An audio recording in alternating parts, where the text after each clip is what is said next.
উত্তরাঞ্চলের সফল সফর শেষে আজ দেশের দক্ষিণ পূর্বাঞ্চলে নির্বাচনী জ্বরে উত্তাপ ছড়াতে যাচ্ছেন বিএনপি চেয়ারম্যান তারেক রহমান। হেলিকপ্টার যোগে আজ তিনি খুলনা ও যশোরের মাটিতে পা রাখবেন। অবহেলিত জনপদের মানুষের ভাগ্য বদলের বার্তা নিয়ে আজ সেখানে জনতার ঢল নামার অপেক্ষা। প্রস্তুত মঞ্চ, প্রস্তুত লাখো জনতা। সফরসূচি অনুযায়ী আজ দুপুর 12টায় খুলনার খালিশপুর প্রভাতী স্কুল মাঠে এক ঐতিহাসিক সমাবেশে যোগ দেবেন তিনি। শিল্পাঞ্চলকে ঘিরে তারেক রহমান আজ শোনাবেন এক নতুন স্বপ্ন।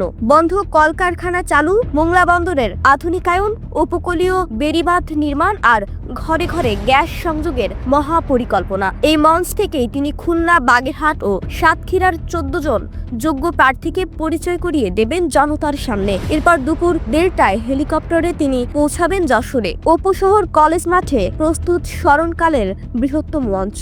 মাত্র 2 দিনের নোটিশে দিনরাত পরিশ্রম করে নেতাকর্মীরা সাজিয়েছেন এই জনসভা। ঢাকা থেকে আনা হয়েছে আধুনিক সাউন্ড সিস্টেম। দক্ষিণ পশ্চিমাঞ্চলের এই 2 মেগা সমাবেশে নিরাপত্তা ও শৃঙ্খলার চাদরে ঢেকে দেওয়া হয়েছে পুরো এলাকা। বিএনপি নেতাদের প্রত্যাশা, আজকের এই সফর ভোটের মাঠে ধানের শীষের পক্ষে এক অভাবনীয় গণজোয়ার সৃষ্টি করবে। বিকেলেই হেলিকপ্টারে ঢাকায় ফিরবেন তিনি। তবে যাওয়ার আগে খুলনা ও যশোরের মানুষের মনে উন্নয়নের যে স্বপ্ন তিনি বুনে দিয়ে যাবেন তা ব্যালট বাক্সে কতটা প্রতিফলিত হয় সেটা এখন দেখার বিষয়।